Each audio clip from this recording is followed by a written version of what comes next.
Boa noite a todos. Hoje a nossa palestrante, a nossa professora, já está online aqui também, já está com o áudio aberto, né, Bárbara? Sim. Pronto. Bárbara Matos. Me lembra, por favor, Bárbara, o tema da palestra. Eu esqueci o nomezinho completo. Parcerias público-privada e concessões e os desafios da modernização na prestação de serviços. E é isso. Então, é esse o tema. Bárbara trabalha na área de PPP e concessão já há muito tempo. Como a Gabriela falou mais cedo no grupo dos procuradores ativos, salvo engano, ela é muito experiente na área, reconhecida nacionalmente, em Minas Gerais, muito conhecida pelo trabalho que desempenhou lá também não lembro exatamente qual foi o lugar, mas era nos projetos lá de PPP, de infraestrutura de BH, eu acho, ou era de Minas Gerais mesmo, do estado. Aqui trabalhando no MTPA também, que eu tenho conhecimento.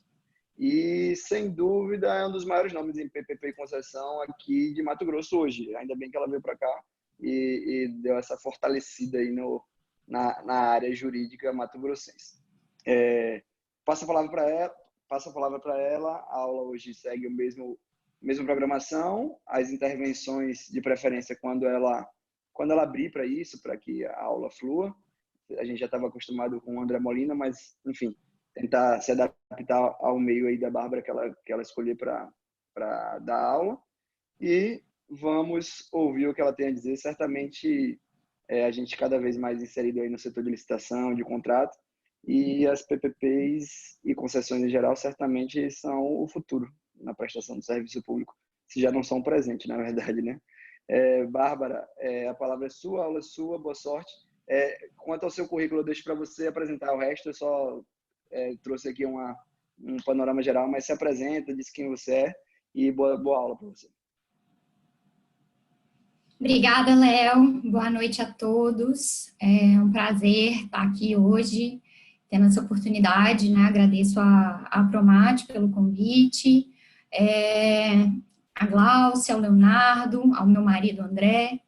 E eu vou falar um pouco da minha experiência, tanto prática quanto teórica, que envolve as parcerias público-privadas e as concessões. Como o Léo disse, eu trabalhei em 2 unidades de PPP, uma da Prefeitura de Belo Horizonte, a PBH Ativos, e outra do estado de Mato Grosso, que é a MTPAR. Hoje em dia, eu presto consultoria especializada na área, né? Um dos meus clientes é o Instituto Semeia, que é um instituto que auxilia governos, né, de todas as esferas em projetos de concessão de parques, parques urbanos, unidades de conservação.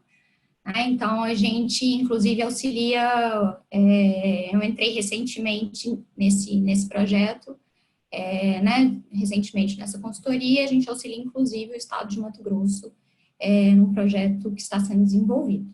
Então, eu vou traçar aqui trazer alguns conceitos rapidamente, trazer alguns desafios para essa modernização e entrar um pouco nesse viés das parcerias público-privadas e das concessões. Então, eu vou dividir com vocês uma apresentação aqui que eu fiz, e para a gente ter esse material também para ser visualizado.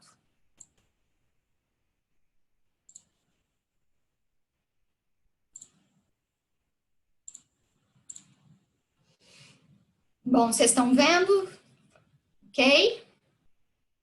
Ótimo. Então, vamos lá. Parceria público e privada e concessões, o desafio da modernização na prestação de serviços públicos. Bom, a gente vai falar, então, hoje, agenda, uma rápida introdução, passando rapidamente também pelos conceitos, tratando dos desafios, modelagens, o que é um value for money, aspectos relevantes, casos práticos e bibliografia. Bom, introdução. Estudos apontam que, para assegurar condições mínimas de desenvolvimento sustentável, os países, de um modo geral, deviam investir pelo menos 5% do seu PIB em projetos de infraestrutura. No caso do Brasil, no entanto, o que a gente vê é que cada vez tem um déficit maior de infraestrutura, o que acarreta numa limitação de crescimento econômico, reduz possibilidade de investimento do setor produtivo no setor público e aumenta o chamado custo Brasil, né? Infelizmente, nos últimos anos, o Brasil investe cerca de 2,2% do PIB em projetos de infraestrutura. Né? Aqui, um exemplo básico disso, o que isso acarreta, né?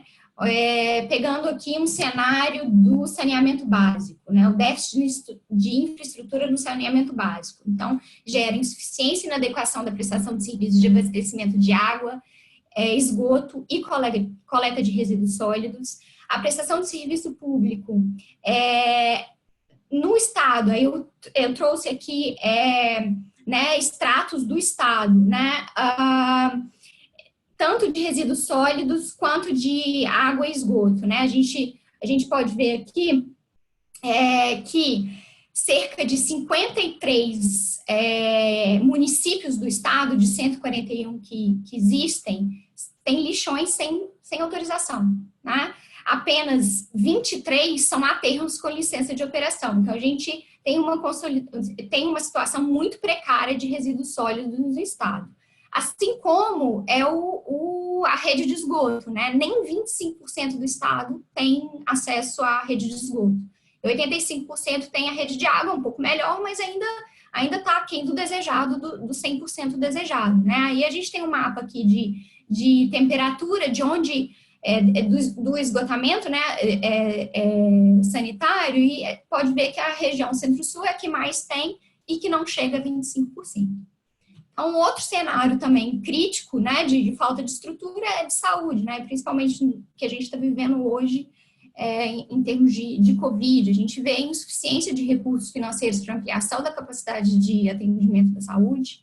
A gente também vê graves problemas de controle e logística, de distribuição, aquisição, recebimento de medicamentos. E aí aqui eu trouxe também um cenário do Estado, né, a fonte do Tribunal de Contas do Estado, em que, como é que é feito a questão de controle logística do Estado em termos de distribuição de medicamento, né, para que não tenha desvio, para que não tenha fraudes, para que as compras sejam realmente efetivas. E vocês podem ver que não tem nenhum lugar que tenha um controle avançado disso, né, pelas métricas do Tribunal de Contas, apenas 14% tem um aprimoramento nesse controle, então é bem precária essa situação. Então, uma das medidas que pode quebrar esse ciclo de ausência de investimentos em infraestrutura é a utilização responsável e racional das parcerias.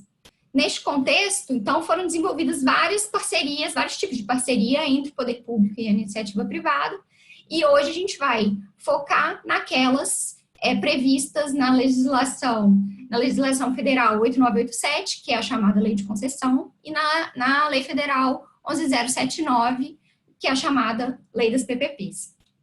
Então, no estado de Mato Grosso, tem também uma legislação específica para tratar das PPPs, que é a Lei 9641 de 2011, que dispõe sobre o Programa Estadual de Parcerias Público-Privado.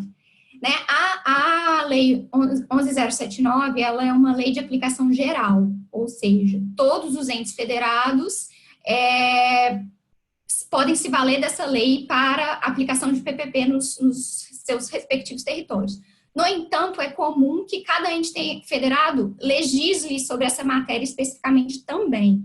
Isso porque, para trazer alguns aspectos procedimentais específicos, como é o caso aqui da questão do conselho gestor, né? A lei de Mato Grosso traz como é que funciona o seu conselho gestor, que vai ser um órgão que elabora o plano estadual de PPPs, aprova, acompanha, avalia a eficiência, decide sobre as alterações, as revisões, as rescisões dos contratos, né? E aí, só para ilustrar, o Conselho de PPP do Estado de Mato Grosso é composto pelos secretário-chefe da Casa Civil, secretário-chefe da CEPLAG, Cefaz, Sinfra, procurador-geral, CGE, presidente da MTPAR e ainda a possibilidade de indicação de 3 membros de escolha do governador. Alguma dúvida até aqui? Podemos continuar? Bom, vou entender que sim. Conceitos, passando rapidamente sobre os conceitos, né? Conceito amplo de parceria.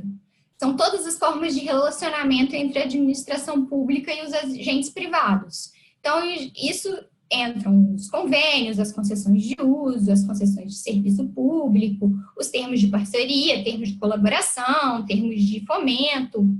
Aí, aqui é só uma observação, o BID, né, o Banco Interamericano de Desenvolvimento, ele nomeia o conceito amplo de parceria como aliança público-privada.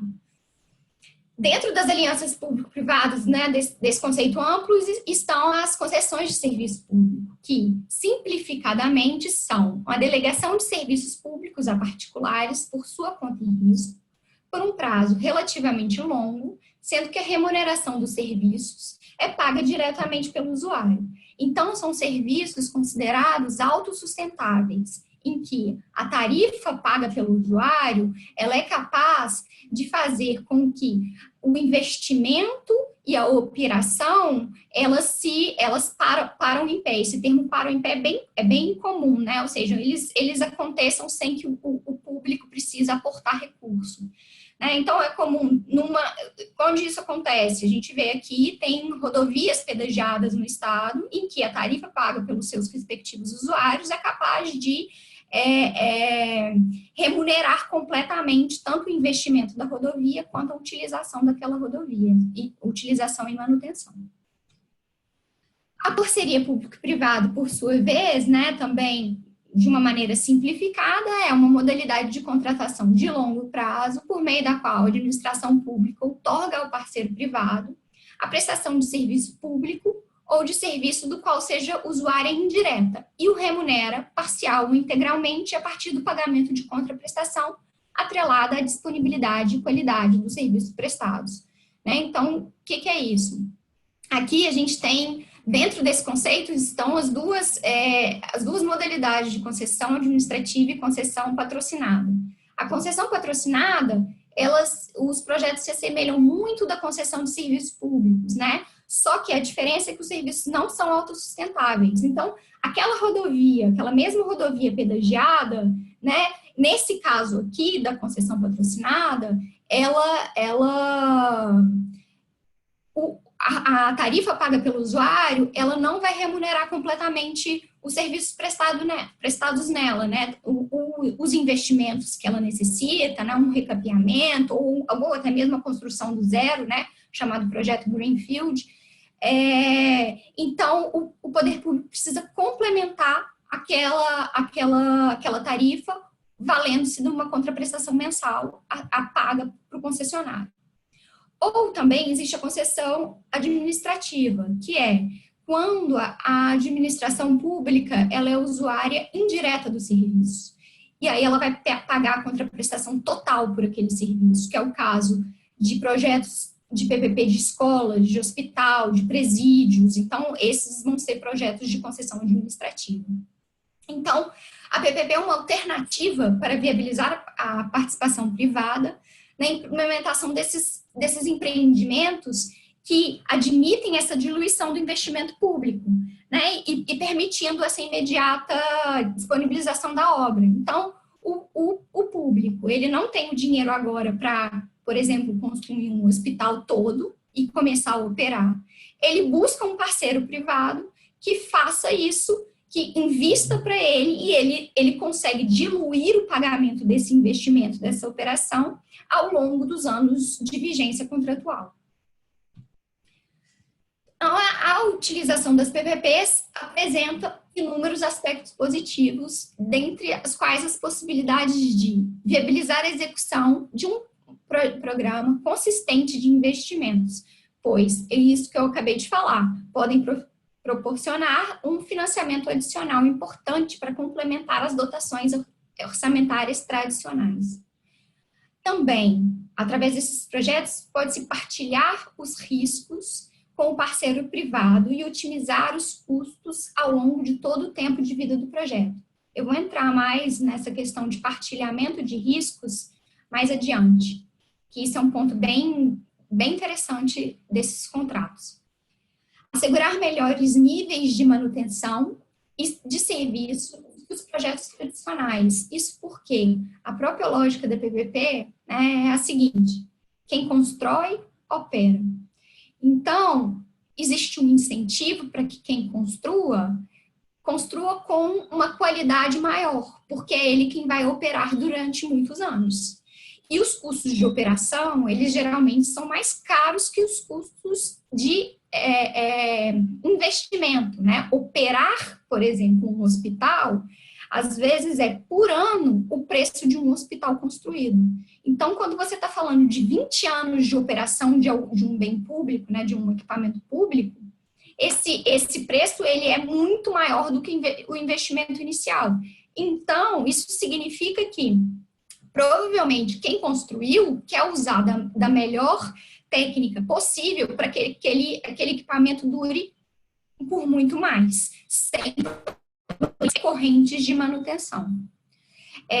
Também combina as competências do setor público e privado, otimizando os recursos e resultados. E, por fim, que é extremamente importante, que a gente também vai voltar nisso, é obter ganhos de eficiência na execução dos projetos. Isso é a razão de ser principal do projeto de PPP. Então, esses são os desafios e a razão de ser dessa também da minha fala aqui hoje. Eu vou tentar passar um pouco disso aqui para vocês. Então, a implementação de uma PPP é muito mais complexa que a realização de uma contratação de uso exclusivo com recursos orçamentários. Por exemplo, de uma lei 8666. Na medida que demanda, dentre outros fatores, o comprometimento orçamentário a longo prazo, estruturas sólidas de garantia pelo parceiro público, também pelo privado, mas aqui existe essa diferença que o parceiro público também é demandado a prestar garantia. E o adequado compartilhamento de riscos e ganhos ao longo da execução contratual. Em decorrência disso, os projetos de PPP na fase de planejamento têm extrema relevância, pois nela que será feitas as escolhas que determinarão o sucesso ou o fracasso do empreendimento. Então, eu vou focar como funciona, então é fundamental entender como funciona a fase de planejamento de um projeto de PPP, bem como os principais elementos que devem ser avaliados nesse processo de tomada de decisão para ser enquadrado, para a gente conseguir implementar uma PPP de sucesso. Então, vamos lá. Modelagens, esse termo é bem comum quando a gente está falando de projeto de PPP. E o que é isso, afinal? Modelagem é um conjunto de estudos que envolvem diversas áreas de conhecimento. Né? São estudos técnicos, econômicos, financeiros e jurídicos necessários para a elaboração de um edital de licitação, contrato e anexos que a PPP vai demandar. Então, a gente está falando de projeto complexo, que envolve muito dinheiro, muito tempo, mecanismos de garantia, repartição de riscos, e tem que ser um contrato bom para as duas partes. Então, é necessário que existam estudos que vão compor essa fase pré-licitatória e as justificativas, todos deles, têm que estar no processo administrativo. E isso é a modelagem do projeto. Então, o projeto ele é composto de modelagem econômico-financeira, a modelagem jurídica, elementos de engenharia e arquitetura e o desenho operacional. Né? Esses dois últimos aqui compõem a modelagem técnica, que pode ir além disso, mas basicamente é isso que compõe uma modelagem. Na modelagem econômico-financeira, dentre outros fatores, o que a equipe econômico-financeira vai precisar definir a contraprestação, que vai ser devida para o parceiro privado, os mecanismos de garantia que serão necessários desse projeto, e o value for money, que a gente vai entrar especificamente depois, mas são a razão de ser do projeto. Por que está se modelando um projeto de PPP ao invés de estar fazendo uma contratação via Lei 8666? Então, quem faz isso geralmente são empresas de consultoria empresarial. A modelagem jurídica, por sua vez, envolve um parecer jurídico, que não é apenas um documento assinado por um especialista, mas é uma validação e uma revisão de toda a legislação e da regulamentação que envolve o objeto daquele contrato. Além da elaboração das minutas do edital e de contrato. Quem que faz esse tipo de análise? É a advocacia especializada, seja ela pública ou privada. Aqui temos elemento de engenharia e arquitetura, que é basicamente a descrição e cálculo de CAPEX. O que é CAPEX? CAPEX é o investimento necessário do projeto. E o desenho operacional, que é a descrição e cálculo do OPEX. O que é OPEX? É o investimento de operação do projeto. E, além disso, tem os indicadores de desempenho, porque ao longo de todos os anos da vigência contratual, a concessionária vai ser auditada para ver se realmente ela está cumprindo o contrato da forma devida. E essa auditoria feita na concessionária, ela é através de indicadores de desempenho que medem a qualidade de serviço que ela presta. E caso esse serviço seja prestado com uma qualidade aquém do previsto no contrato, a contraprestação dela pode ser diminuída. A gente não está falando de multa aqui. Multa existe nesses contratos, penalidades existem nesses contratos, mas aqui a gente está falando de glosa no valor da contraprestação. Então, a contraprestação pode ser diminuída em virtude de parâmetros de desempenho que ela venha a descumprir. Então, e quem faz isso também são empresas especializadas, né, consultorias especializadas nesse tipo de trabalho.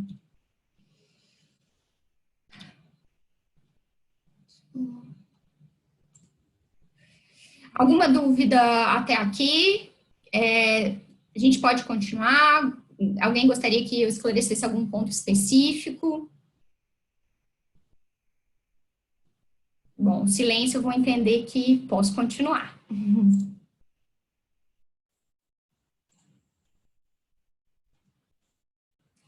Bom,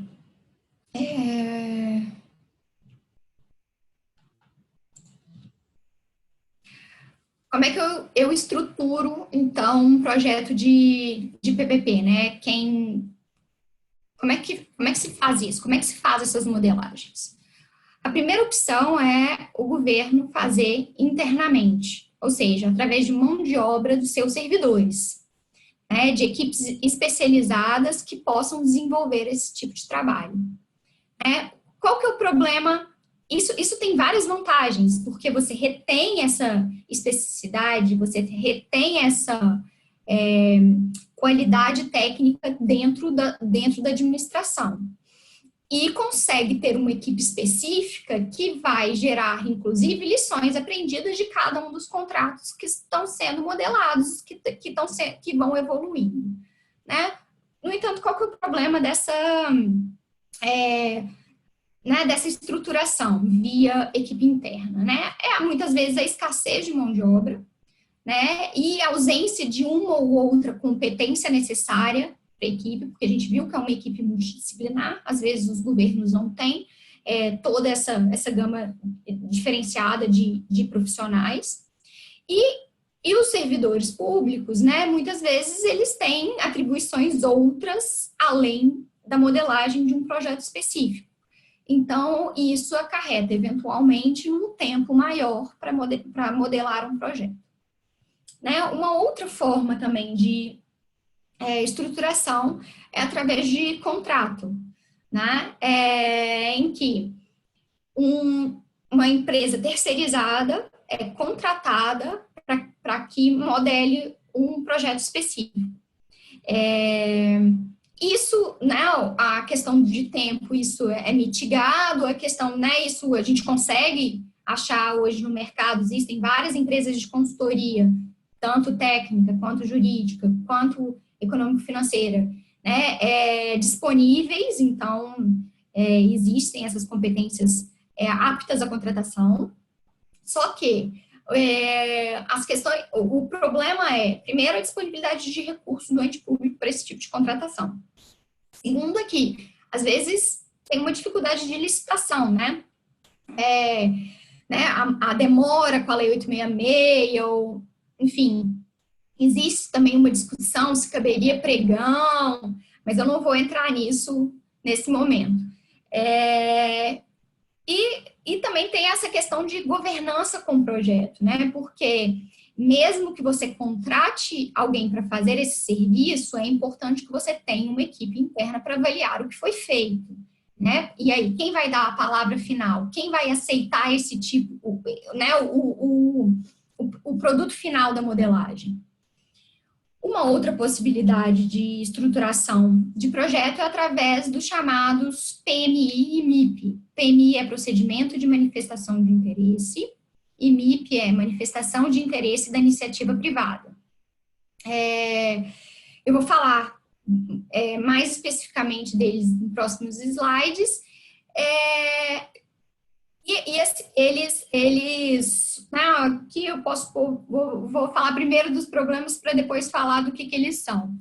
Né? Hoje existe críticas acerca desses instrumentos, porque muito se utilizou deles nos últimos anos, nos últimos 10 anos, só que poucos foram os projetos que se iniciaram através deles e que realmente viraram uma parceria público-privada ou uma concessão. Então, o nível de aproveitamento deles é muito baixo.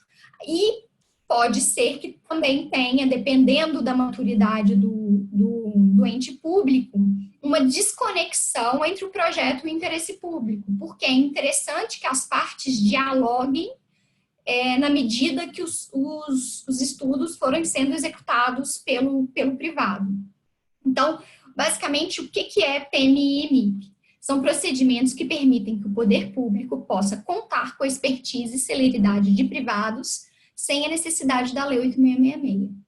Então, é importante, não há contrato entre as partes, nem transferência de recursos, mas tão somente uma autorização para que o privado desenvolva estudos visando a concretização de um projeto específico.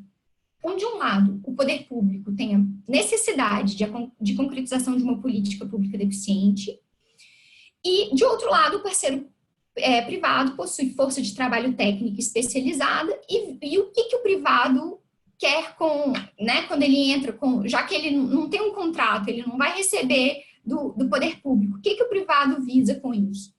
Ele visa, primeiro, ganhar a licitação que vai ser feita posteriormente, porque a lei permite que ele modele esse projeto num primeiro momento e depois ele participe dessa licitação. Isso é permitido.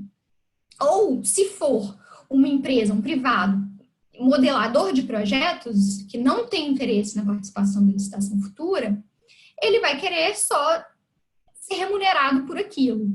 E ele só vai ser remunerado por aquilo se houver uma licitação, se houver um vencedor, e o vencedor dessa licitação, quem remunera o parceiro privado que modelou aquele projeto.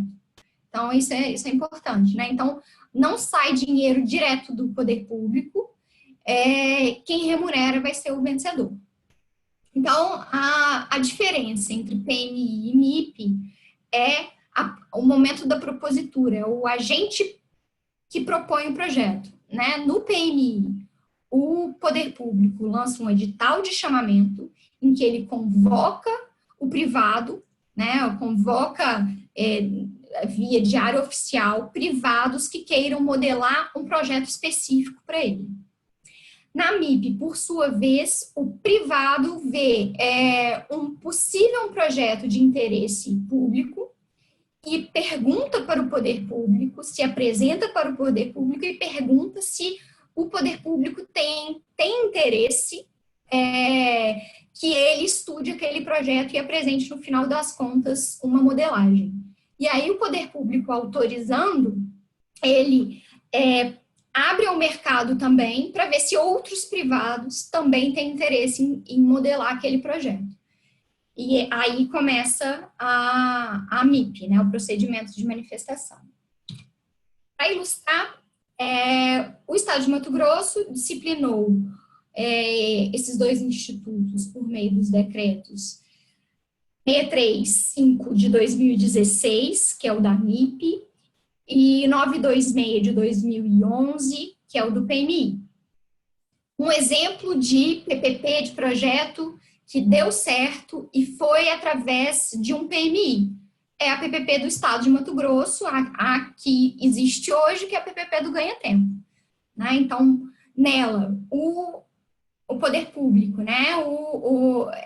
A MTPAR, juntamente com a SETA, juntamente com o Conselho Gestor, que é composto por todos aqueles órgãos, né? Inclusive a Procuradoria do Estado, eles aprovaram o edital de PMI, 4 empresas se mostraram interessadas em modelar um projeto para o Estado. Aí, esse pedido de autorização voltou para o poder público, que analisou requisitos mínimos de habilitação dessas empresas, fez uma classificação dessas empresas e entendeu que iria dar autorização para a mais bem classificada dentre essas empresas. Então, essa empresa, essa única empresa foi autorizada, ela modelou o projeto, que contou depois com a aprovação também da MTPAR, das setas e do Conselho Gestor. E no final das contas, depois de consulta pública e audiência pública, foi lançado o edital, publicado o edital, para implantação, gestão, operação e manutenção de 7 unidades do Ganha Tempo no Estado. Um exemplo de MIP foi o PPP de iluminação pública do município de Belo Horizonte, em que começou quando uma empresa apresentou o requerimento para o município para modelar o projeto. O município autorizou essa empresa e abriu essa possibilidade para que outras empresas também demonstrassem esse interesse. Uma outra empresa mostrou o interesse, então o município, no final das contas, autorizou 2 empresas a modelarem o projeto de iluminação pública para ele. E foram entregues, então, dois projetos, 2 modelagens de iluminação pública. Então, o que o município podia fazer, né? O município e a unidade de PPP do município, que era a PB Gatilhos. Eles poderiam aceitar as 2 modelagens, mesclando as 2. Eles poderiam aceitar apenas uma ou rejeitar as 2 modelagens, né? Falando, não, nenhuma dessas 2 me serve.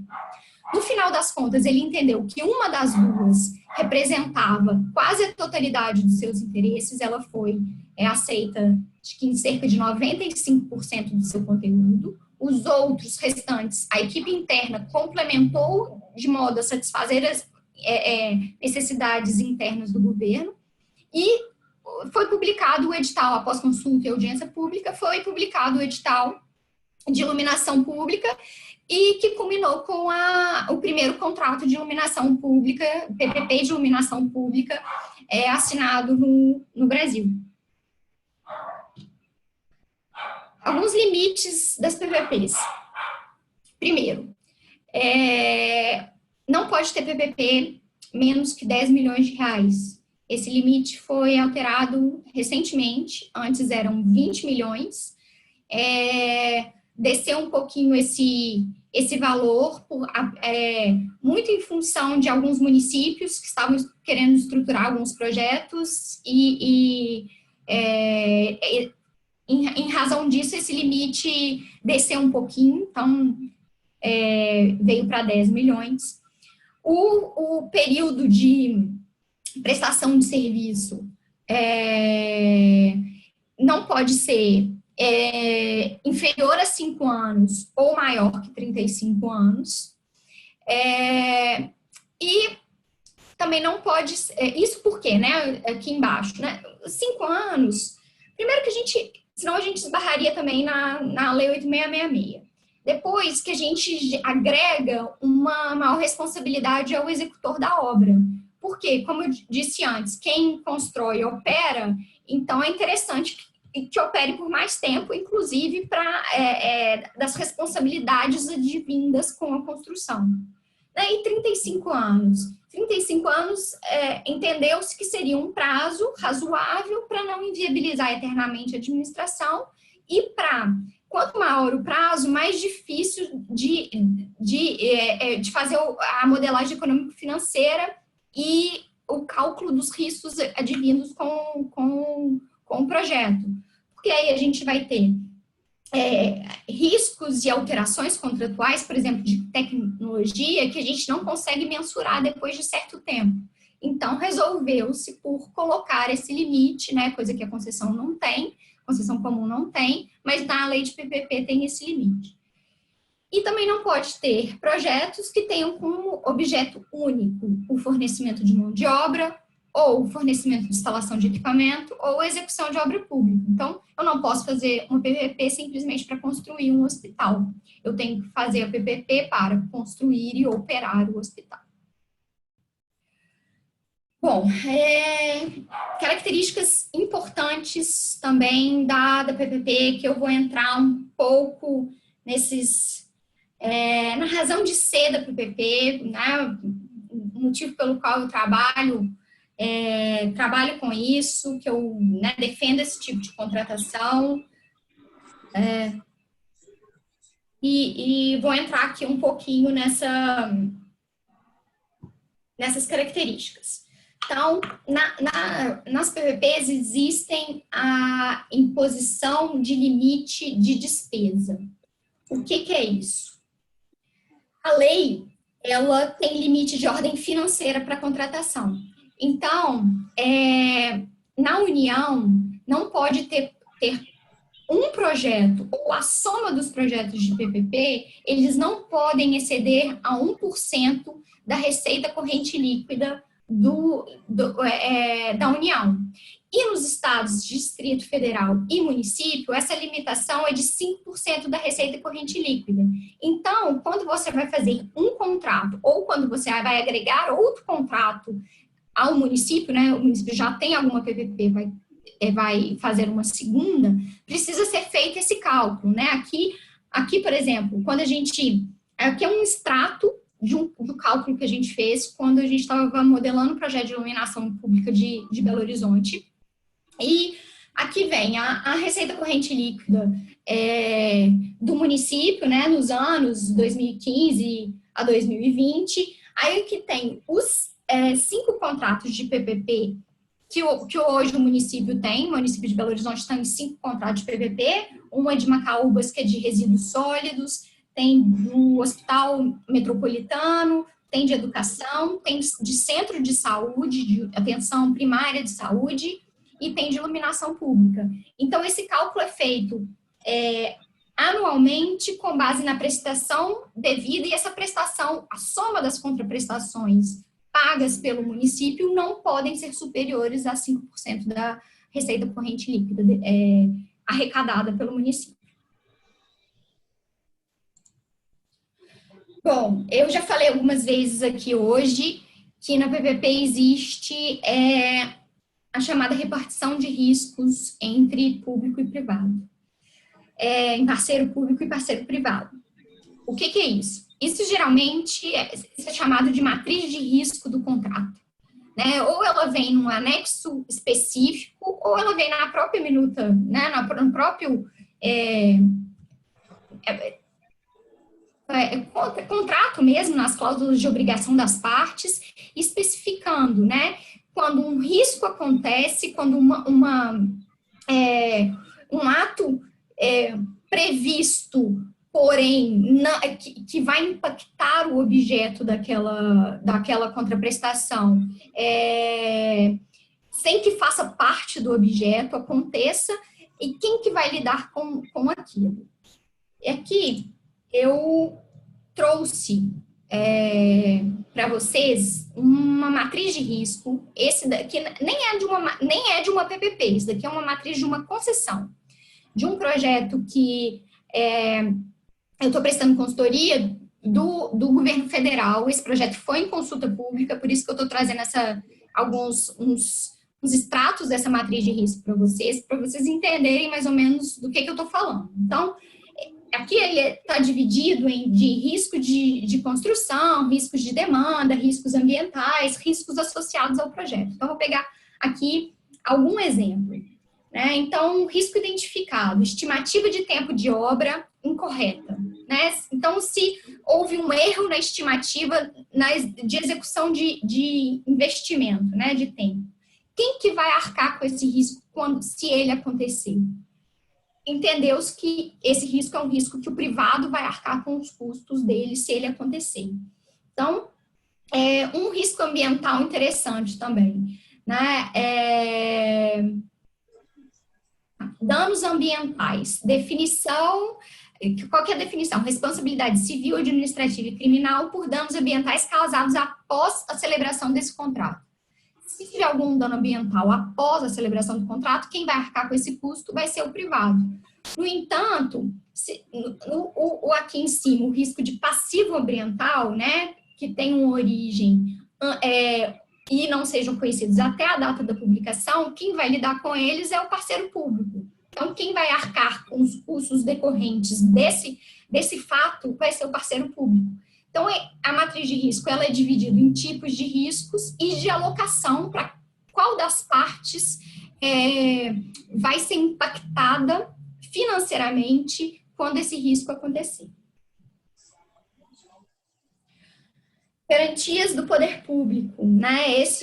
Os contratos de PPP têm uma peculiaridade que o poder público lança mão de garantias para atrair o privado querer ser parceiro do poder público. Por que isso? Infelizmente, no Brasil, o poder público ele é conhecido como mal pagador.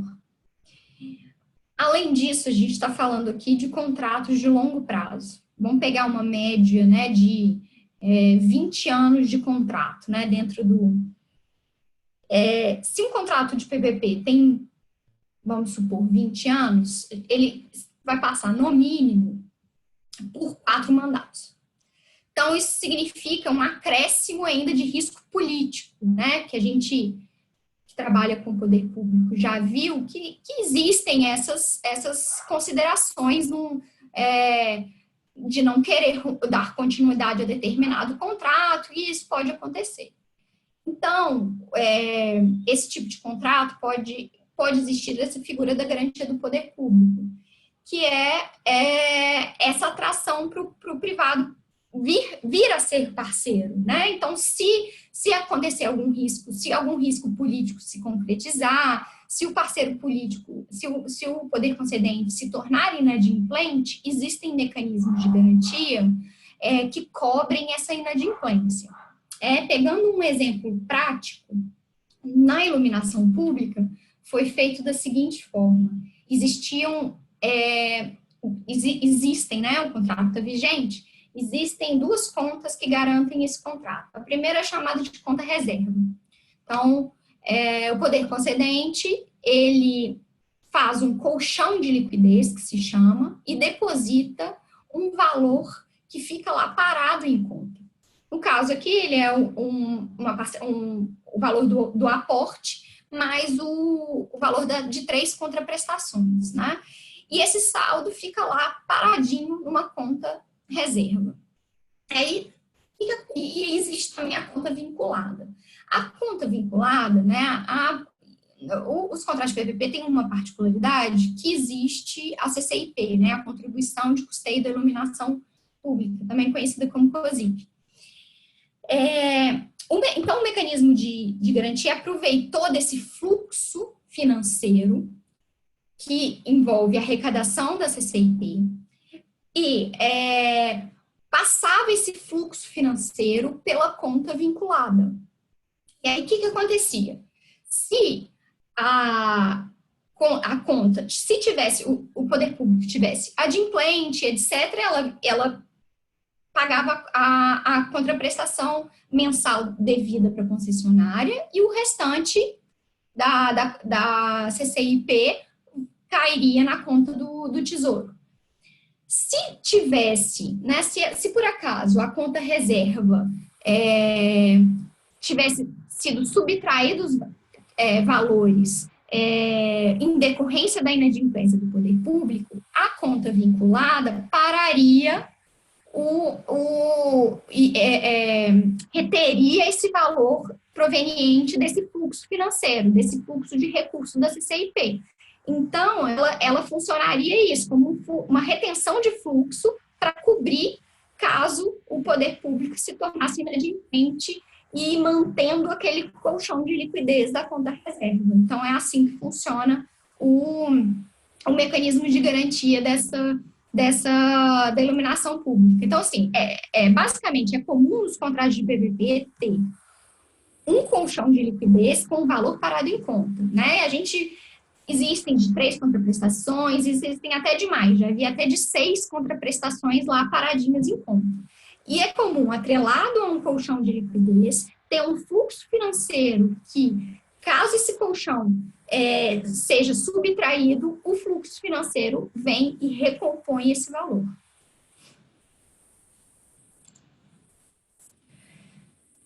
Uma outra característica importante dos contratos de PPP é a contraprestação só é paga após a disponibilidade do serviço.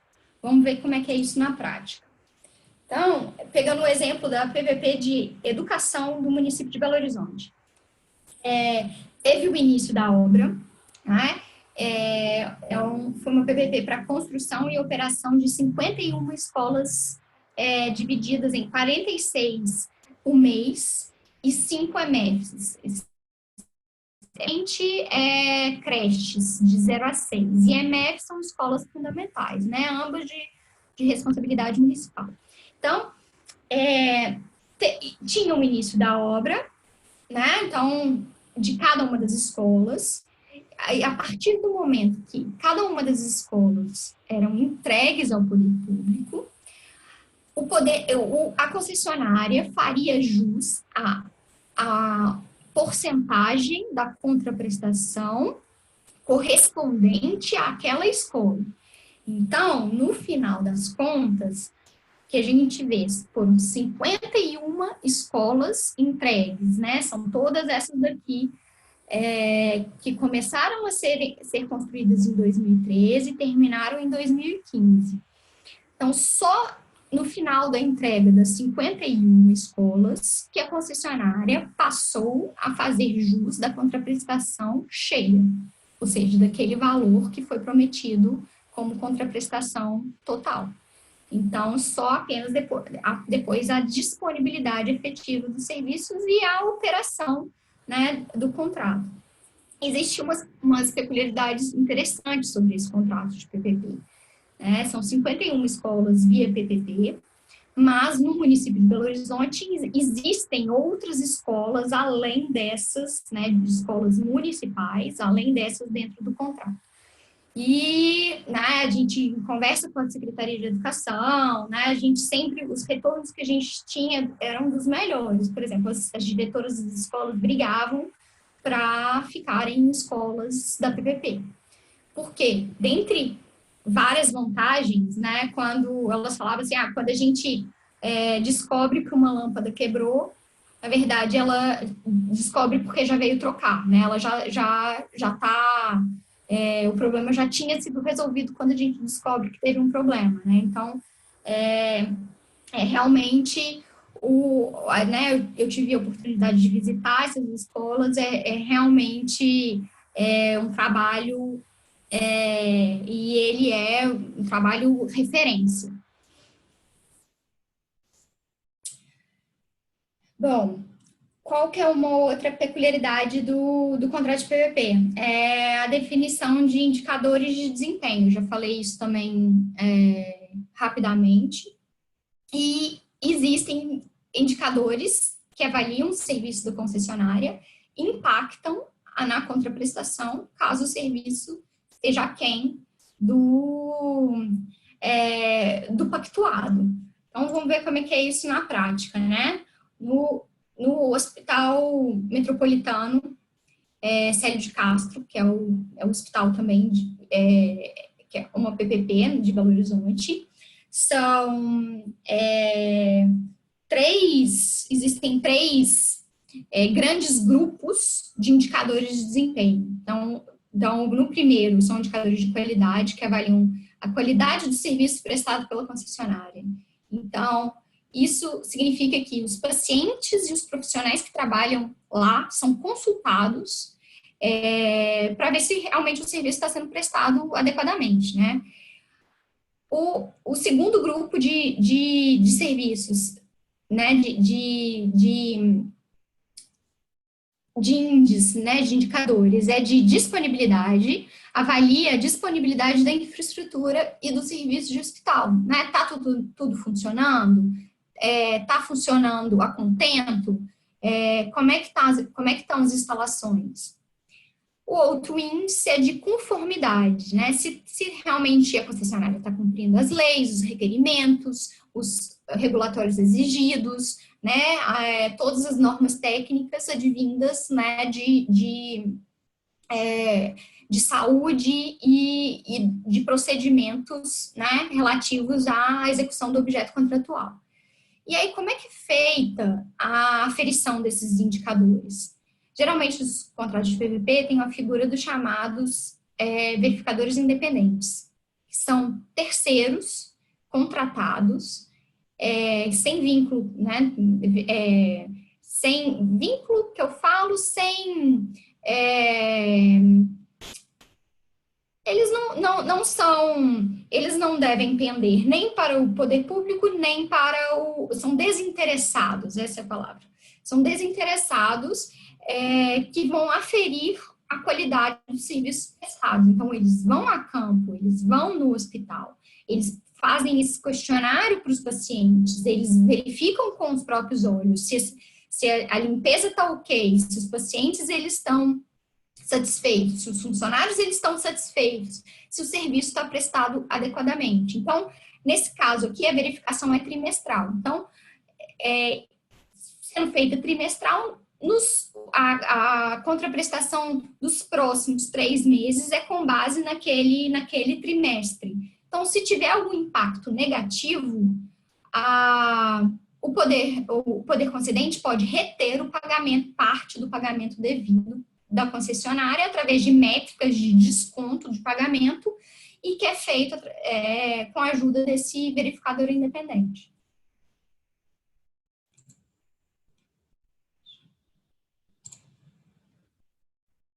Pessoal, como é que estamos? Alguma dúvida até aqui? Alguém quer comentar, esclarecer algum ponto do que eu falei? Ok. Poderia ser feito PPP na saúde? A senhora conhece algum caso?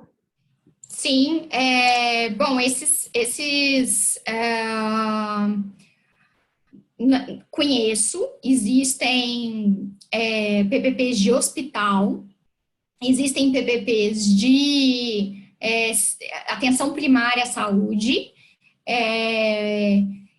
Então, assim, nesse caso aqui é uma PPP de hospital, né? O Hospital Metropolitano de Belo Horizonte. Na PPP desse hospital, teve uma questão importante que foi discutida, que é quais serviços seriam passados para o privado, né? Que a gente chama de bata branca e bata cinza. Bata branca são serviços médicos e bata cinza são tudo que não é médico necessário para um hospital operar. Nessa específico, foi decidido que apenas os serviços bata cinza seriam repassados ao privado, ou seja, o município ainda seria o prestador direto dos serviços bata branca, dos serviços médicos, de enfermeiro, de técnicos voltados para a saúde. Então, os demais foram repassados ao privado. No entanto, por exemplo, o Hospital do Subúrbio de Salvador, ele fez a PPP dos dois, do bata cinza e bata branca. Então, serviços médicos, né, de saúde também foram repassados ao privado. Né? Em Belo Horizonte, a gente tem uma outra PPP de saúde também, que é dos centros de saúde, que é de construção ou reforma de 40 centros de saúde, que é de atenção primária à saúde, aquela primeira UPA que você vai quando você tem algum problema, uma necessidade de tomar uma vacina e etc., que também foram bata cinza, ou seja, todos os serviços necessários para a operação daqueles centros de saúde foram repassados ao privado. Então, assim, é construção, manutenção predial, serviços de hotelaria, né, hotelaria de troca de roupeiro, aí tem jardinagem, equipamentos, então isso tudo entra na PPP. Esclareci a dúvida?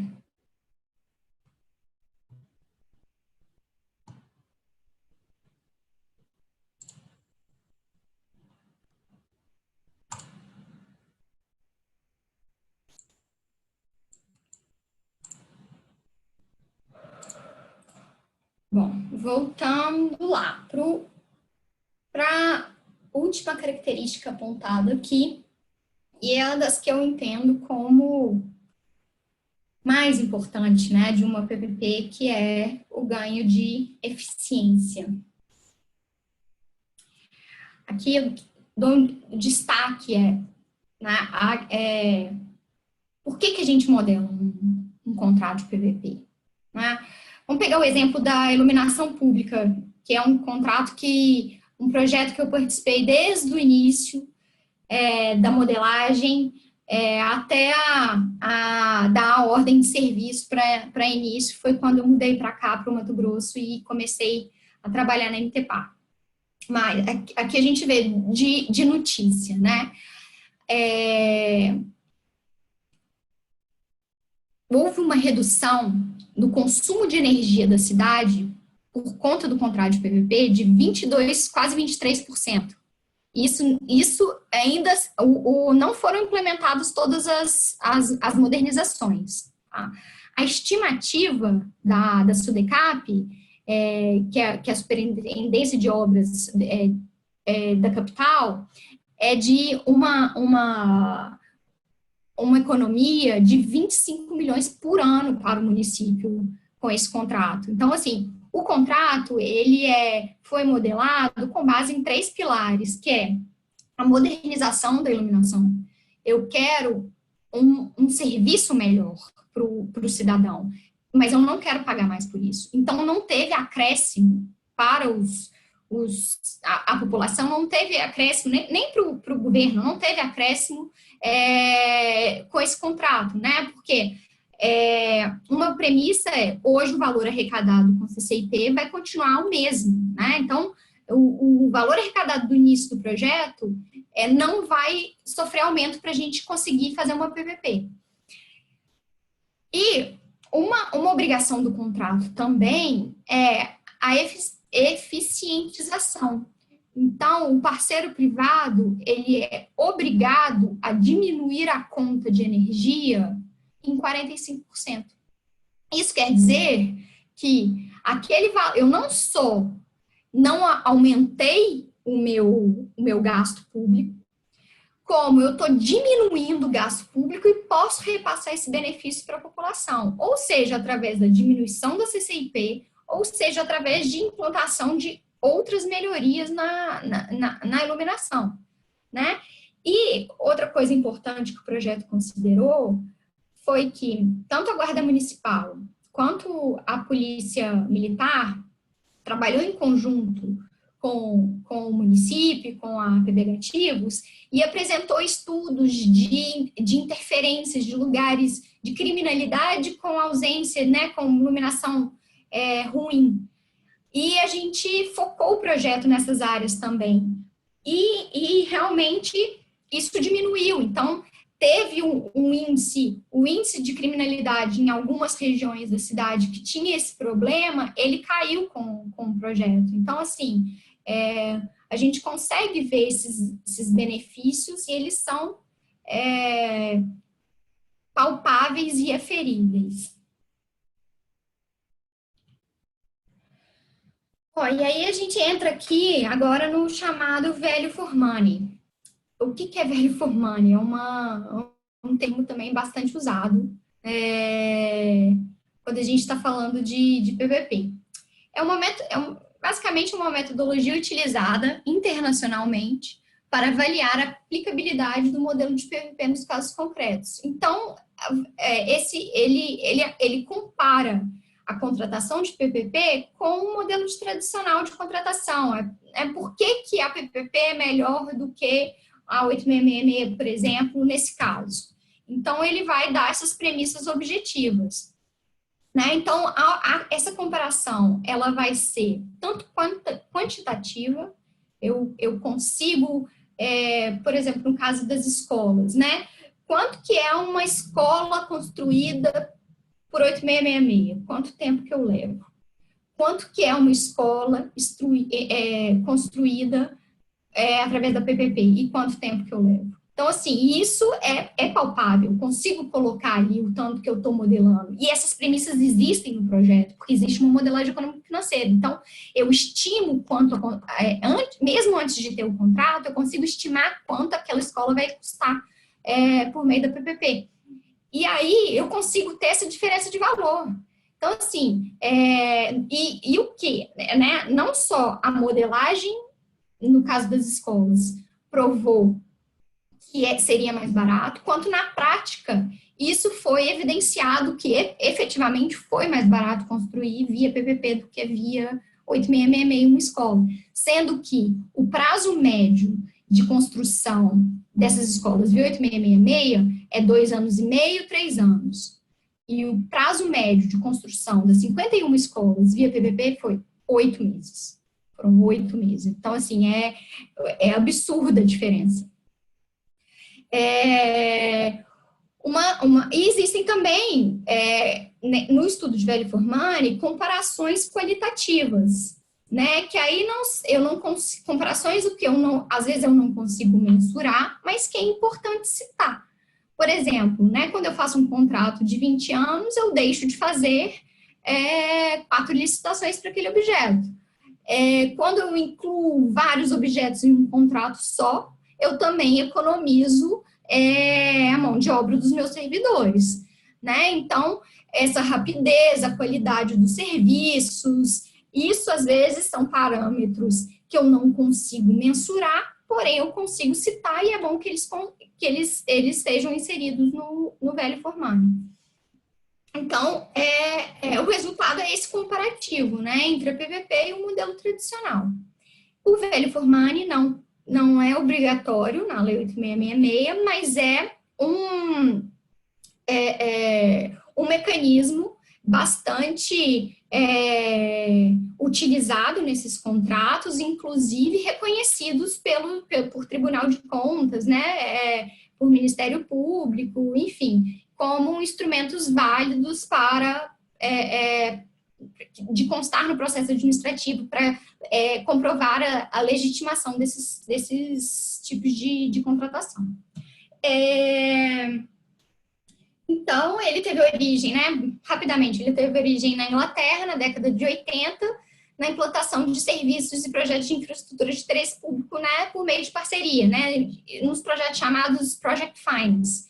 Então, o órgão lá, ele era obrigado a realizar essa avaliação e os resultados eram comparados com o chamado Public Sector Comparator, que é uma espécie de indicador do custo global de realização da obra.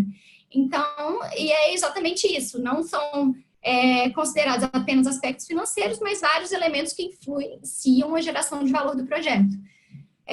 Então, é bem parecido com o que hoje se utiliza na realidade aqui do Brasil. Bom, aspectos relevantes. A realização de uma PPP para prestação por um só parceiro privado e por meio de um único contrato de várias atividades, ela gera um aumento do controle público sobre a qualidade do serviço e ainda reduz o tempo perdido pelos agentes públicos no gerenciamento de diversas licitações e contratos que, sob a ótica do 8666, igual eu já falei, precisam ser refeitos no máximo a cada 5 anos. Então, escala criada pela junção de todos esses contratos cria a possibilidade de envolvimento de prestadores de serviços de maior porte e com maior musculatura técnica e financeira. Então, o resultado disso é o aumento do controle, fiscalização e regulação pelo poder público sobre a qualidade de serviço. Aí, aqui, né, a gente falou um pouco do hospital. Olha, né, para exemplificar, olha os vários serviços dentro do contrato de PPP do hospital, né? A gente tem tanto obra civil, como fornecimento de equipamento, como engenharia e utilidades, né? Os gases necessários, gestão de energia, manutenção de equipamentos, serviços administrativos, transporte, higiene, hotelaria, tecnologia, hardware e software. Isso tudo está dentro, né, o chamado Bata Cinza. Bom, em tempos de Covid-19, a gente está vivendo um momento bem peculiar, né? Então, eu resolvi trazer um pouquinho disso para dentro da minha fala hoje.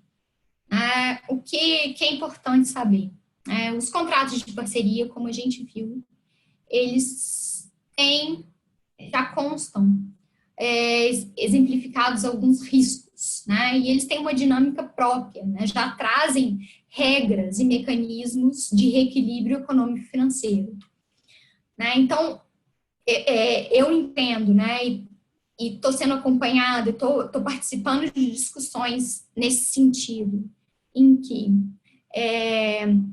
os eventos decorrentes da Covid-19, muitos deles podem ser tratados como caso fortuito e força maior. E os casos fortuitos e força maior, todos os contratos de PPP que eu já trabalhei, eles constam da matriz de risco. Então, eles constam o que vai acontecer caso o caso fortuito ou força maior venha a acontecer, qual que é as consequências para o contrato. Então, basicamente, os efeitos, né? Embora todo concessionário tenha obrigação de continuidade do serviço, é possível que este pleiteie alguma manifestação do poder público, né? É possível que seja aberto um diálogo e é possível que ocorra uma suspensão ou desoneração de partes de obrigação ou partes de investimento, de alteração de cronograma, de diluição de investimento. Isso é possível que isso aconteça. Lembrando que os limites de alteração dos contratos, eles estão lá, né? Ou seja, não é possível inventar algo, né, nesses contratos completamente diferente do que está lá disposto. Então, pegando um exemplo aqui do Estado, como é que consta caso fortuito e força maior dentro do contrato do ganha-tempo. Então, a ocorrência tem o efeito de exonerar as partes de responsabilidades pelo não cumprimento de obrigações contratuais, né? Pode existir uma recomposição do equilíbrio econômico e, havendo essa recomposição do equilíbrio econômico, deverá ser feita uma divisão equitativa dos prejuízos causados no evento. Então, aí as partes vão ter que conversar a respeito dessa divisão equitativa dentro das regras de reequilíbrio econômico-financeiras que o contrato já traz, né? Essa métrica de reequilíbrio econômico-financeiro, ela já está disposta dentro do contrato. Bom, quanto mais bem-sucedido for a transparência e flexibilidade do contrato, menor será o risco de projetos de PPP e concessão fracassarem no futuro, e maior será a capacidade de contribuir efetivamente para políticas de infraestrutura, né? É interessante que os contratos sejam humildes, né? Porque é claro que haverão situações em que não previstas no contrato, né? Então, é interessante que o contrato seja humilde em abarcar, mesmo que de uma forma geral, essas situações, né? Que não sejam tão taxativos em determinações objetivas e consigam ser mais abrangentes, né? E a entrega efetiva de projetos de PPP também exige que governos promovam um ambiente institucional adequado, selecionem e priorizem boas iniciativas, organizem-se para planejar e modelar os projetos e desenvolver os estudos na fase de planejamento. E, por fim, claro, gerenciem corretamente os contratos assinados. Então, voltando lá para aqueles 2 exemplos que eu falei no começo da nossa conversa, né? O saneamento básico, ele poderia ter alguma solução, né, de infraestrutura que perpasse por uma PPP e concessão? Sim, pode, né? Inclusive, a Prefeitura de Belo Horizonte tem uma PPP de resíduos sólidos, né, vigente. Uma outra questão a respeito de saneamento, né? Existe um PL que foi aprovado na Câmara dos Deputados e está para o Senado para aprovação, para gestão interfederativa dos serviços de saneamento, ou seja, um compartilhamento de responsabilidades entre os governos municipais e estaduais, né? E esse, né, o PL também, ele abre um caminho para o envolvimento de empresas privadas no setor. Então, isso é uma importante questão que está sendo discutida hoje, né? Agora, essa discussão foi aprovada na Câmara e está para o Senado. Também, na saúde, existe essa possibilidade dessa interseção, né, de melhorias na saúde, através de projetos de PPP e concessão. Por exemplo, também, o governo do Distrito Federal está estruturando um projeto de construção, operação e modernização de centros de distribuição de medicamentos. Então, centros de distribuição de vacinas, soros e insumos para a Secretaria de Saúde. Está sendo desenvolvido atualmente no governo do Distrito Federal.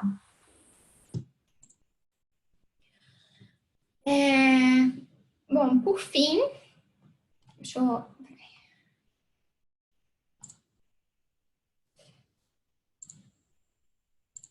Alguém tem alguma consideração, alguma dúvida? Quer discutir algum ponto?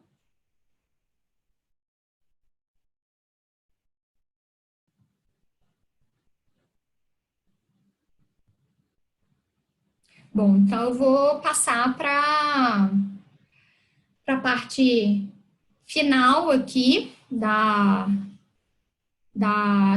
apresentação.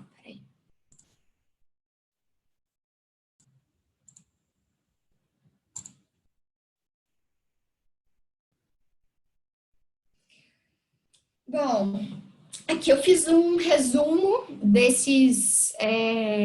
dos contratos que eu falei aqui, os contratos que eu já tive a oportunidade de trabalhar. Né, o primeiro deles, a Prata da Casa, o ganha-tempo do Estado, né, que tem como objeto a implantação, gestão, operação e manutenção de 7 unidades do ganha-tempo, localizadas em Barra do Garça, Cáceres, 2 em Cuiabá, Rondonópolis, Sinop e Várzea Grande. O contrato foi assinado em outubro de 2017. Quem é o gestor do contrato é a CETASC. É uma concessão administrativa com 15 anos de prazo. O valor estimado do contrato, 400 milhões. Contraprestação, né, estimada em 26 milhões anual. E um CAPEX, né, valor de investimento de 22 milhões. Contrato da iluminação pública, o objeto, modernização, ampliação, eficientização energética, operação e manutenção do parque de iluminação pública, são aproximadamente 182 mil pontos que estão sendo trocados. Esse ano finaliza a troca de todos os pontos do município, modernização de todos os pontos de iluminação do município, né? E realmente, né, quando a gente vai lá ver a diferença, né, que trouxe para a cidade. Também tem uma previsão dentro desse objeto de uma iluminação de destaque de alguns monumentos públicos, praças específicas que foram definidas pelo município como relevantes de destaque, né, de iluminação de destaque. Então, o gestor do contrato é a Secretaria de Obras, também é uma concessão administrativa, um prazo de 20 anos, o valor estimado é 1 bilhão, contraprestação anual 49,8 milhões, e o investimento, o CAPEX, de 500 milhões. PPP da Educação, município de Belo Horizonte, objeto, construção, operação, administração e gestão dos serviços não pedagógicos. Também, né, aqui a gente estava falando do hospital, que também é não pedagógicos, né, é tudo que envolve o necessário para manutenção, né, de serviços que não sejam de pedagógicos, né, obviamente. 46 unidades municipais do ensino infantil e 5 unidades municipais do ensino fundamental. Então, o contrato está vigente. O gestor é a Secretaria de Educação, também é uma concessão administrativa, prazo de 20 anos, valor estimado é 976 milhões. Geralmente, o valor estimado desses receitas projetadas que a concessionária tem a receber, né? No caso aqui da educação, é a soma do aporte inicial pago pelo poder concedente, mais o valor da contraprestação mensal. O que é esse aporte, né? A Lei 11.079, depois que ela foi lançada, ela teve uma alteração que incorporou essa figura do aporte. Então, é possível que o poder público, para alavancar as obras, ou caso ele tenha algum valor sobrando, enfim, ele pode aportar para a concessionária, no início da construção, um valor. Isso faz com que o projeto fique mais barato. Então, consequentemente, deduza dos valores que ele tem para pagar diluídos ao longo do contrato, né? Isso é uma questão de lógica financeira, né? Quando a gente vai fazer um financiamento de um carro, quanto maior você dá de entrada, mais barato fica as parcelas. É a mesma lógica aqui. Então, se o poder público tem condição de aportar um valor no início do contrato, consequentemente, o valor pago no final, né, o montante final pago vai ser menor. Então, é a lógica do aporte. Então, esse contrato, né, aqui o valor, tá vendo que é de 2012, ele foi assinado nessa época. Então, a gente estava falando também de um momento Brasil diferente, né? Então, o município, ele tinha verba em caixa na educação, ele tinha valores do QESE, né, em caixa. Então, ele conseguiu tirar esse valor e aportar para a concessionária, né? Esses e alguns outros projetos do município de Belo Horizonte. Então, teve essas vantagens. Então, valor estimado, contraprestação anual, né? A soma, a contraprestação é paga mensalmente. Aqui a gente está fazendo o somatório para o representativo anual, né? E o valor de investimento é 240 milhões. O Hospital Metropolitano de Belo Horizonte, né? O Hospital Metropolitano Dr. Célio de Castro, por isso a sigla, né? Também está vigente, a gestora é a Secretaria de Saúde, também é uma concessão administrativa, são 20 anos de contrato, valor estimado 1,15 bilhões, contraprestação anual 97 milhões e CAPEX 200 milhões. Olha aqui o que eu tinha falado de valor de operação versus valor de investimento, né? Aqui a gente está pegando um CAPEX, que é o valor de investimento, de 200 milhões. E aqui está considerando não só o investimento da obra, como os reinvestimentos necessários da obra, né? Então, a obra inicial, a construção, ela deve ter sido um pouco mais barato que isso. Mas, para o hospital operar anualmente, ele é mais ou menos metade desse valor. Ou seja, durante 2 anos de operação desse hospital, ele chega a ser mais caro ou mais ou menos o valor da construção desse hospital. Então, realmente os investimentos de operação, é isso, não basta ficar inaugurando hospital, não basta ficar inaugurando escola, né? O problema, um grande problema enfrentado pelos entes públicos é a operação desses equipamentos públicos, né? Então, e a PPP, diante dessa junção desse investimento e operação, ela mitiga esse problema na operação. Os centros de saúde também, a construção de 77 unidades de centro de saúde. Aqui tem o contrato, realmente ele foi assinado com 77 unidades. Aqui vocês podem ver, inclusive, que ele foi assinado em 2016. Só que ele só foi iniciado em março do ano passado, em março de 19. Por quê? Primeiro que existem 2 momentos distintos de marcos iniciais do contrato, né? Primeiro tem a assinatura, que cumprem alguns requisitos, e depois tem a eficácia do contrato, né? Em que precisam de outros requisitos serem cumpridos, por exemplo, a disponibilização das garantias do poder público, o privado conseguir financiamento para conseguir, né, executar a obra, porque geralmente eles não entram, isso é interessante, né? Capital de acionista geralmente é mais caro que capital que financiamento. Então, o que isso quer dizer? Que é mais barato, geralmente, eu ir a um banco conseguir um financiamento do que o privado tirar do próprio banco e construir um equipamento público.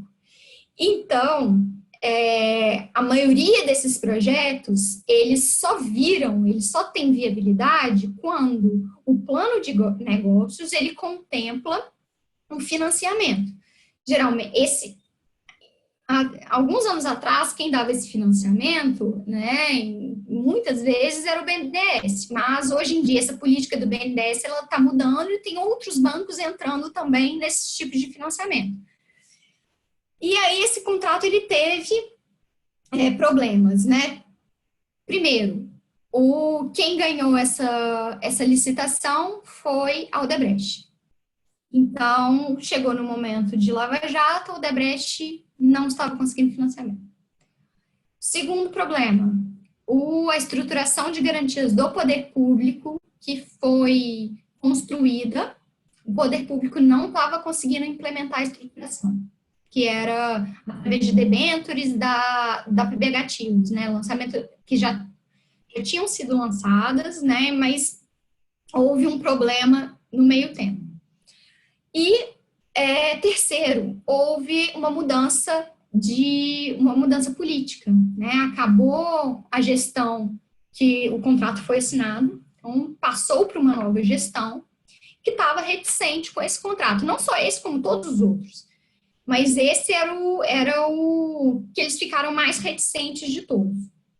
Então, teve esses 3 problemas que levaram a eficácia do contrato ter se dado 3 anos depois. Então, e aí a eficácia se deu com alterações de algumas premissas contratuais, de readequações contratuais. Então, de 77 unidades passaram para 40 unidades, né? Enxugou um pouco o contrato. Mas ele, né, obviamente, continuou como uma concessão administrativa, e esses valores aqui, eles estão com base nos 77 unidades, coisa que mudou um pouco depois da eficácia, tiveram aditivos contratuais que alterou essas condições. Aqui foi um projeto que foi desenvolvido, porém ele não foi licitado, né? Isso muitas vezes acontece, né? A gente gasta tempo, enfim, mas tempo, dinheiro, motivação, mas infelizmente por N razões eles não são licitados, mas serve para a gente aprender um pouco, né? Esses eram a conjunção de estacionamentos subterrâneos, estacionamentos, construção de estacionamentos subterrâneos, e a junção disso com os estacionamentos rotativos que já existem, né? Então, seriam construídos 5 subterrâneos e 21.000 vagas de estacionamento rotativo, né? Por que essa junção? Né? Foi pensado nisso lá atrás. Porque o risco de estacionamento subterrâneo é um dos projetos que a gente mais lidou com esse problema, né? De risco geológico, de risco de não saber, a prefeitura não sabia direito o que tinha debaixo da terra. Então, poderia encontrar tubulações, algumas coisas eram mapeadas, mas outras não eram mapeadas, né? Então, de estruturações, a gente está falando de passar por partes da cidade muito densas, né, de comércio, de trânsito, etc. E isso teria que ser feito sem a cidade parar completamente, né? Só determinados lugares parar por um tempo específico, enfim, risco muito grande. Em compensação, os rotativos não tinham risco nenhum. É uma receita que está lá. Basta você fazer a fiscalização necessária, né? Que as vagas estão lá. Em Belo Horizonte existem, né, praticamente todo lugar que você para na rua, você tem que pagar o faixa azul. E era uma receita que compensaria esse risco e daria atratividade para o projeto, a junção desses dois. No entanto, nadamos e morremos na praia. Esse projeto não foi licitado, e aí decidiu separar, foi licitado apenas a concessão dos rotativos, e hoje toda a gestão desses rotativos, até, né, o usuário consegue, baixa um aplicativo, paga o uso da vaga pelo aplicativo, tem toda uma operação digital, né, que envolve cidade inteligente, etc., na gestão da concessão do estacionamento rotativo, que aí foi só deles. Também, infelizmente, um caso que foi licitado, mas foi, inclusive, homologada a licitação, mas o contrato não foi assinado. Foi a construção, montagem, operação e manutenção do Centro de Convenções de Belo Horizonte, que é um contrato que seria uma concessão de direito real de uso para esse título de obra pública. Aí o prazo de 40 anos, aqui não é uma PPP, então a gente pode falar num prazo maior. Mas, infelizmente, por questões políticas, não foi para frente, né? Mas envolveu também todo um esforço de equipe, né? Várias dessas considerações que a gente fez hoje aí de planejamento, de fase pré-licitatória, aconteceram aqui também. E é isso, gente. Essa foi a bibliografia utilizada, né? Um desses, inclusive, esse segundo é um livro que eu tive a honra de ser coautora, de escrever um artigo dentro do livro sobre PMIs e MIPs. E estou à disposição de vocês aqui também. Gostaria de saber se vocês têm alguma dúvida, alguma consideração que queiram fazer. Vou abrir a palavra a vocês. Tá me ouvindo? Sim. Deixa eu lhe perguntar, você já atuou em alguma PPP para gestão de unidade de conservação? sabe dizer da eficiência do modelo para esse objeto também? Sim, já atuei enquanto eu estava na MTPAR, nos projetos de parque que estavam, que existem ainda, né? Então, atuei neles. E agora, atualmente, eu fui convidada para prestar consultoria para o CEMEIA, que é uma instituição sem fins lucrativos, que auxilia todos os entes, né, desde o governo federal, os estados e municípios, a desenvolverem projetos e modelagens de gestão de parques e unidades de conservação. E agora eu estou tendo a oportunidade de voltar, através do CEMEIA, a dialogar com a equipe dos técnicos da SEMA, para a gente ver se consolida esses estudos finais aí dos parques de Mato Grosso, né? Também a gente está iniciando um diálogo também com o governo federal para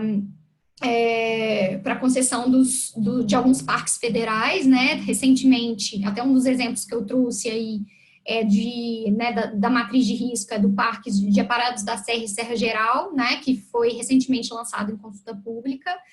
E a gente está fechando, né, a gente está finalizando algumas questões burocráticas para auxiliar o governo federal, através do BNDES e ICMBio, nesse programa de concessão de parques federais. Mas são projetos ainda em fase de estudo, etc. Não tem algum já em funcionamento, com contrato assinado e tudo mais?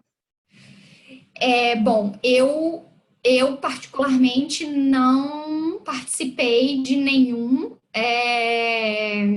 contrato de parques que esteja em funcionamento. No entanto, essa instituição que eu sou consultora, né, o CEMEIA, ele tem um vasto banco de dados e uma vasta experiência, tanto de modelagem de projetos quanto gestão de contratos. Então, por meio deles, aí sim existe essa experiência que é vasta. Tá bom, obrigada.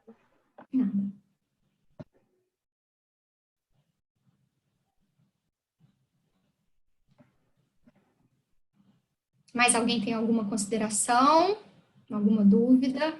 Quer dividir conosco algum conhecimento, alguma...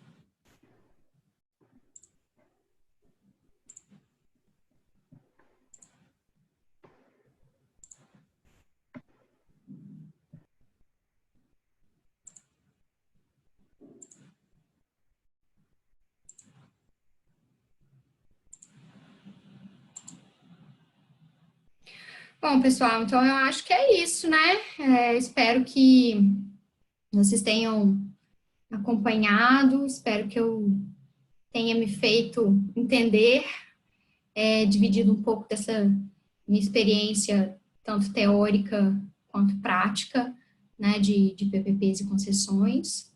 E eu estou à disposição também depois para, enfim, conversar, tirar dúvidas que vocês eventualmente tenham.